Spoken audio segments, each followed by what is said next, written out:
नमस्कार बच्चों, कैसे हो बेटा आप सब।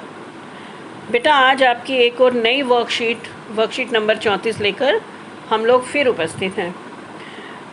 बेटा इस वर्कशीट में आपकी पाठ्य पुस्तक क्षितिज से एक गद्य लिया गया है जो कि पाठ प्रेमचंद के फटे जूते से है।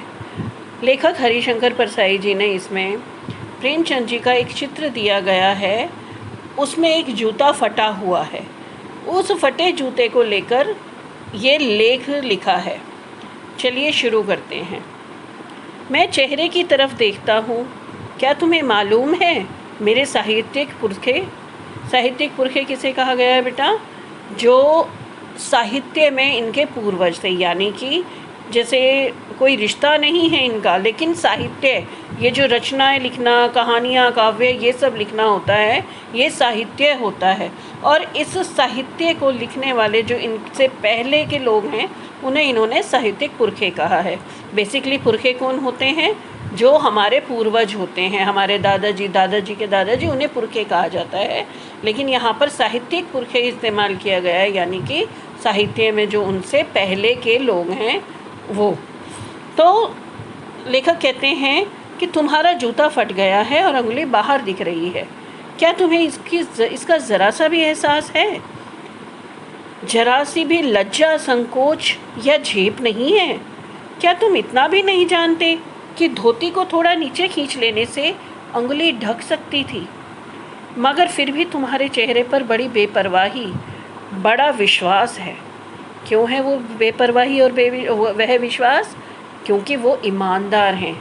उन्होंने कभी भी अपने नैतिक मूल्यों के साथ समझौता नहीं किया।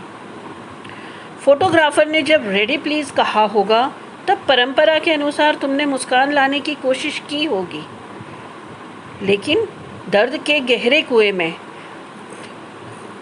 कहीं पड़ी मुस्कान को धीरे धीरे खींचकर ऊपर निकाल रहे होंगे कि बीच में ही क्लिक करके फोटोग्राफर ने थैंक यू बोल दिया होगा। विचित्र है यह अधूरी मुस्कान। यह मुस्कान नहीं, इसमें उपहास है, व्यंग्य है। किसका उपहास है बेटा?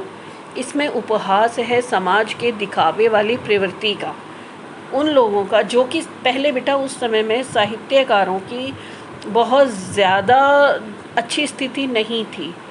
इतने गरीब थे वो, इतने बड़े साहित्यकार, रचनाकार होने के बावजूद भी उनको पैसों की किल्लत थी। आप खुद ही इस फ़ोटो में देख सकते हैं, इस चित्र में देख सकते हैं कि उनकी स्थिति कैसी थी। वो एक जूता भी ढंग का नहीं खरीद पा रहे थे। चलिए अब हम इसका प्रश्न उत्तर करते हैं। पहला प्रश्न है, साहित्यिक पुरखे किसे कहा गया है? साहित्यिक पुरखे, अभी मैंने आपको बताया बेटा, पुरखे कहते हैं हमारे पूर्वजों को, जो हमारे ब्लड रिलेशन में होते हैं, हमारे खूनी रिश्ता होता है। जैसे हमारे पापा, हमारे दादा के दादा, इन्हें जो होते हैं ये हमारे पुरखे होते हैं। लेकिन यहाँ पर लेखक ने साहित्यिक पुरखे कहा है, तो मैंने अभी गद्यांश पढ़ते हुए भी आपको समझाया कि साहित्यिक पुरखे यानी कि साहित्यकार जो पहले उनसे बड़े साहित्यकार हैं, जिन्होंने साहित्य की रचना की, जो लेख लिखे, कविताएं लिखी, जो साहित्यकार हैं उनसे पहले के, उनको अपना पुरखा कहा है। साहित्यिक पुरखे से यह अर्थ है। दूसरा प्रश्न है, लेखक को प्रेमचंद की मुस्कान में क्या दिखाई देता है? लेखक को उनकी मुस्कान में, प्रेमचंद जी की मुस्कान में व्यंग्य और उपहास दिखाई देता है। प्रश्न तीसरा है, लेखक के अनुसार प्रेमचंद ने फ़ोटो क्यों खिंचवाया होगा? क्यों खिंचवाया होगा? कुछ भी कह सकते हैं, शायद पत्नी के कहने से, पत्नी की जिद की वजह से खिंचवाया होगा फ़ोटो, है ना? या कोई ऐसा वाक़या होगा, या उस समय कोई ऐसा समय होगा कि उन्हें वो फ़ोटो खिंचवानी होगी। ठीक है, उसको यादगार बनाने के लिए उस लम्हे को उन्होंने फ़ोटो खिंचवाई होगी। प्रश्न, और आप अपनी फ़ोटो कब खिंचवाते हैं? अब तो बेटा कभी भी खिंचवा लेते हैं, लेकिन पहले किन्हीं खास मौक़ों पर ही फ़ोटो खिंचवाई जाती थी। अब तो सबके हाथ में मोबाइल्स हैं, सेल्फ़ी खींचते हैं, कैमरे से अपने आप फ़ोटो खींच लेते हैं। लेकिन अभी भी अगर हमें अच्छी फ़ोटो खिंचवानी होती है कहीं शादी पार्टी में या बर्थडे पार्टीज़ वगैरह में, तो तभी हम अच्छी यादगार फ़ोटो, या हम कहीं घूमने जाते हैं तभी अच्छी और यादगार फ़ोटोएँ हम खिंचवाते हैं। प्रश्न 4 है, लेखक को ऐसा क्यों लगता है कि ऐसे फ़ोटो खिंचाते हुए प्रेमचंद को लज्जा, संकोच या झेप होना चाहिए था?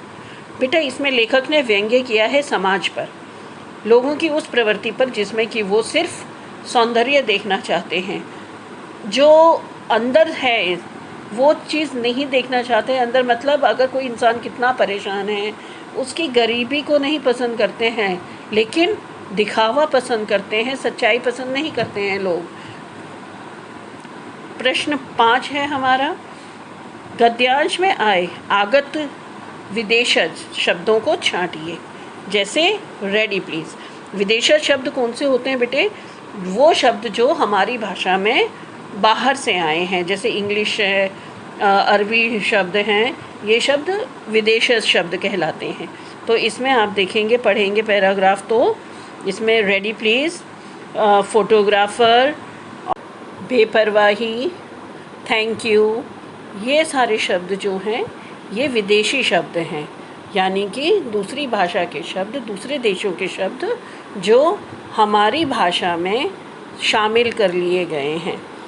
ठीक है बच्चे? तो अब आप लोग पहचान सकते हैं आराम से कि विदेशी शब्द किसे कहा जाता है या आगत शब्द किन्हें कहा जाता है।